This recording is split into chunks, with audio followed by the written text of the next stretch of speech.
So this week, I went back and forth with someone on Facebook. Never a good idea.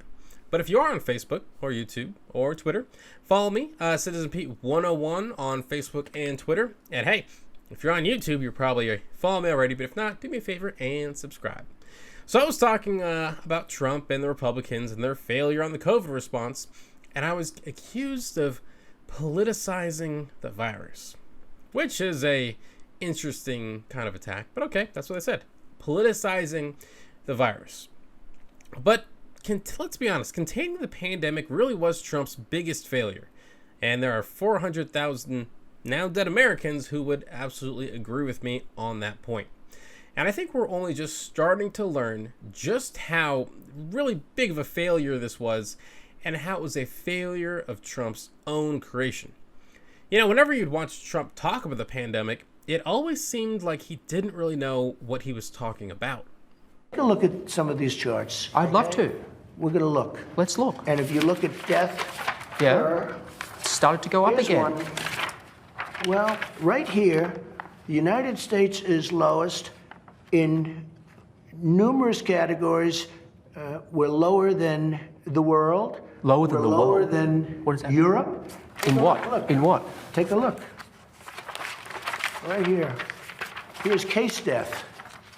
Oh, you're doing death as a proportion of cases. I'm talking about death as a proportion of population.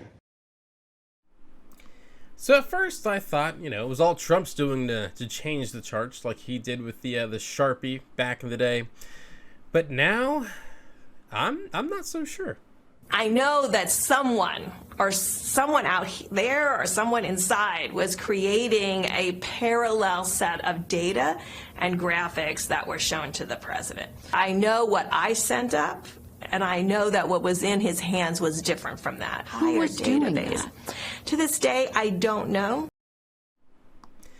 According to Dr. Birx there, who's on a little bit of a redemption tour, she said someone would actually change the charts that she would show the president.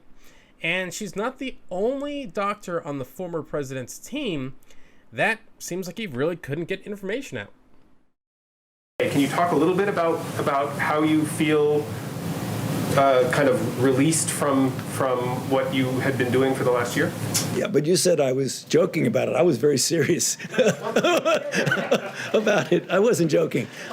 No, actually, I mean, obviously, I don't want to be going back, over history, but it was very clear that there were things that were said, be it regarding things like hydroxychloroquine and other things like that, that really was uncomfortable because they were not based on scientific fact.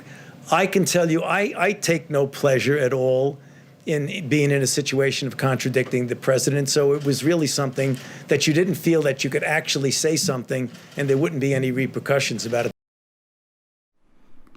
Wouldn't be any repercussions about it.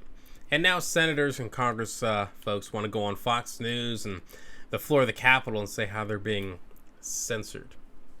But really, this does kind of make me wonder, what information was actually getting to the president during the coronavirus pandemic? Now, for this whole time, I've thought, Trump just said, hey, I don't want to, he didn't want to listen to any of the facts. But was he actually getting the facts to begin with? I mean, if you look at what Dr. Birx said, it seems like he wasn't, someone was changing information. And from Fauci's perspective, he wasn't able to get information to Trump at all. And as they say, you are who you surround yourself, with, essentially. And I think Trump surrounded himself with people that would only tell him what he wanted to hear. And so he only heard good things on COVID-19.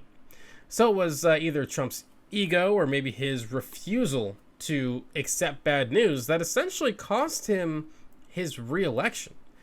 And so, when people kind of want to say something about, politicizing the virus or making the virus political, the thing is, this affects all of us. This is how government is run. I mean, you look across the world, you look at countries like New Zealand, and you look at, other places where the virus has been mostly eradicated. I mean, you look at even Europe, and they just passed the somber day themselves where they had, they reached the 100,000, they had lost 100,000 folks to COVID-19. Here in the US, we passed that threshold like months and months ago. And so it's not politicizing the virus, but it is talking about who's responsible for the current predicament that we're in, and whether Trump is getting good information or bad information. You know, he's surrounded himself with this cocoon of misinformation, and really that is what is costing the US as we are fighting this pandemic, and probably will for months after he is finally gone. Hey, what's going on, everyone? Thank you so much for watching Citizen Pete. I really appreciate it. If you haven't already, click that little subscribe button, maybe the like button, and hey, maybe just leave a comment. You know, I want to know what you're thinking. What do you think about all the politics and news and all the stuff that's going on in our country?